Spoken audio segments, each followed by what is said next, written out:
रोहिणी आचार्य के अपमान पर अब तेज प्रताप यादव, उनके भाई भड़क गए हैं। कल की घटना ने दिल को झकझोर दिया है। ये तेज प्रताप यादव ने कहा, मेरे साथ जो हुआ वो मैं सह चुका हूं, ये कहा गया, लेकिन मेरी बहन का अपमान किसी भी हाल में बर्दाश्त नहीं है, असहनीय है। पिताजी अगर इशारा करें तो जयचंदों को जनता जमीन में गाड़ देगी। ये धमकी भरा पोस्ट किया गया है तेज प्रताप यादव की ओर से। अब देखिए पूरी बात हम आपको बताते हैं, वर्ड टू वर्ड पोस्ट भी बता रहे हैं। बहन रोहिणी का अपमान हुआ है और तेज प्रताप यादव भड़क गए हैं। उन्होंने क्या लिखा है आपको बता रहे हैं। कल की घटना ने दिल को भीतर तक झकझोर दिया है। मेरे साथ जो हुआ वो मैं सह गया, लेकिन मेरी बहन के साथ जो अपमान हुआ वो किसी भी हाल में असहनीय है। सुन लो जयचंदो, परिवार पर वार करोगे तो बिहार की जनता तुम्हें कभी माफ नहीं करेगी। जब से मेरी रोहिणी बहन के चप्पल उठाने की खबर सुनी, दिल की आहट अब अग्नि बन चुकी है। जब जनमानस की भावनाएं आहत होती हैं तो बुद्धि पर पड़ी धूल उड़ जाती है। इन चंद चेहरों ने तेजस्वी की भी बुद्धि पर पर्दा डाल दिया है। इस अन्याय का परिणाम बेहद भयावह होगा। समय का लेखा जोखा बड़ा कठोर होता है। मैं माननीय आरजेडी के राष्ट्रीय अध्यक्ष और मेरे पिता, मेरे राजनीतिक गुरु श्री लालू प्रसाद जी से आग्रह करता हूं, पिताजी एक संकेत दीजिए। आपका केवल एक इशारा और बिहार की जनता इन जयचंदों को जमीन में गाड़ देने का काम खुद ही कर देगी। ये लड़ाई किसी दल की नहीं, परिवार के सम्मान, बेटी की गरिमा और बिहार के स्वाभिमान की लड़ाई है। ये तेज प्रताप यादव ने लिखा है और लिखा है कि एक बेटा और भाई की तरफ से ये लिखा जा रहा है। अब आपको बताते हैं, जिस रोहिणी आचार्य ने रमीज खान के बारे में जिक्र किया और आरोप लगाया। अब रमीज खान कौन है जिसका नाम रोहिणी आचार्य ले रही हैं बार बार? पूरा नाम रमीज नेमत खान है इनका और यूपी के बलरामपुर के रहने वाले हैं। पिता नेमतुल्ला खान जामिया में प्रोफेसर हैं।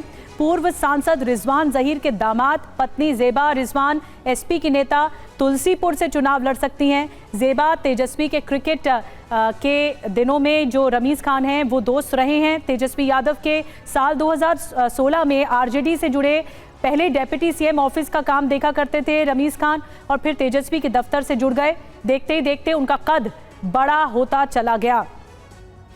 आकाश की तरफ एक बार फिर से आकाश की तरफ रुख करेंगे। आकाश, क्या आरजेडी में तेजस्वी यादव या फिर लालू यादव की तरफ से कोई प्रतिक्रिया निकलकर सामने आई है?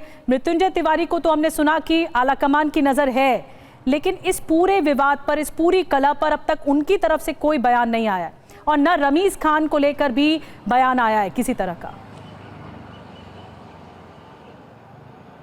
नहीं, बिल्कुल नहीं। जब संजय यादव को लेकर के पार्टी में, परिवार में बगावत शुरू हुई है, कार्यकर्ताओं ने सवाल उठाए, नेताओं ने सवाल उठाए, परिवार के अंदर से आवाज़ें उठी, तब तेजस्वी यादव इस पर चुप्पी साध लेते हैं। ये पहली बार नहीं है। जब तेज प्रताप यादव ने संजय यादव को जयचंद कहना शुरू किया तब भी तेजस्वी यादव ने कुछ नहीं कहा। जब पहली बार रोहिणी आचार्य ने कहना शुरू किया तब भी तेजस्वी यादव ने कुछ नहीं कहा। और अभी भी जब ये सब इतना बड़ा विवाद बन गया है जो बढ़ता ही चला जा रहा है, और इस सब के बीच में इस बात का जिक्र बहुत ज़रूरी है कि जब परिणाम आया विधानसभा चुनाव का, उसके बाद अब्दुल बारी सिद्दीकी ने एक बात कही थी कि आरजेडी के जो बिहार के नेता हैं उन्हें सोचने की ज़रूरत है। बिहार के नेता को उन्होंने कोट किया था, उन्होंने कहा कि उनको सोचने की ज़रूरत है।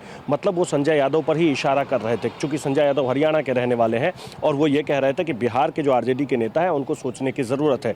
तो ऐसे मौक़ों पर में तेजस्वी यादव कुछ नहीं बोलते हैं। लालू यादव की तरफ से कोई प्रतिक्रिया नहीं आई है। हाँ, ये ज़रूर कहा जा रहा है कि राबड़ी देवी नहीं चाहती हैं कि ये सब कुछ हो, उन्होंने समझाने की, बुझाने की कोशिश की है, लेकिन ये मसला, ये विवाद इतना ज़्यादा बड़ा हो गया है कि अब ये पार्टी और परिवार के अंदर नहीं है, पार्टी और परिवार से बाहर ये बातें आ गई है। और जब ये बातें बाहर आई तो उसका उदाहरण यही है कि रोहिणी आचार्य, जहां मैं अभी खड़ा हूं 10 सर्कुलर रोड पर, यहां से कल रात को बहुत तेज़ी से 9 बजे के आसपास निकलती हैं और एयरपोर्ट पर जाकर वो पत्रकारों से बात करती हैं और वो कहती हैं कि अगर आप, जिसे चाणक्य कहते हैं, अगर उसके खिलाफ आप आवाज़ उठाइए, उससे अगर पूछिए कि चुनाव में हार क्यों हुई, तो आपको चप्पल से मारने की कोशिश की जाती है। अब सवाल यह है कि ये सब कौन कर रहा था, किसके इशारे पर कर रहा था, वो कौन है?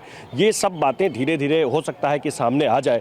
लेकिन रोहिणी आचार्य ने जो दूसरा ट्वीट किया है वो बहुत भावनात्मक ट्वीट है। उसमें उन्होंने लिखा कि किसी भी परिवार में रोहिणी जैसी बेटी ना हो। ऐसा वो शायद इसलिए कह रही होंगी क्योंकि जब उनके पिता बीमार थे, सिंगापुर में उनका इलाज चल रहा था, तो उनको एक किडनी की ज़रूरत थी और रोहिणी आचार्य ने अपनी किडनी दी थी उन्हें। उसके बाद उनकी बड़ी तारीफ भी हुई और एक बेटी होने का उन्होंने कर्तव्य निभाया था, और अब जब रोहिणी आचार्य इस तरह की बात कह रही हैं तो उस पर में तरह तरह की राजनीतिक बातें हो रही है। परिवार को कलह लेकर की कहानी बहुत ज्यादा बदसूरत है, और ये जो कहानी है कलह की, उसके चक्रव्यूह के इर्द गिर्द संजय यादव एक नाम और रमीज खान दूसरा नाम, इसी के इर्द गिर्द ये कलह घूम रही है। अब देखना होगा लालू यादव, तेजस्वी यादव की तरफ से क्या कुछ कहा जाता है इस पूरे पारिवारिक कलह पर। बहुत बहुत शुक्रिया आपका आकाश जानकारी देने के लिए।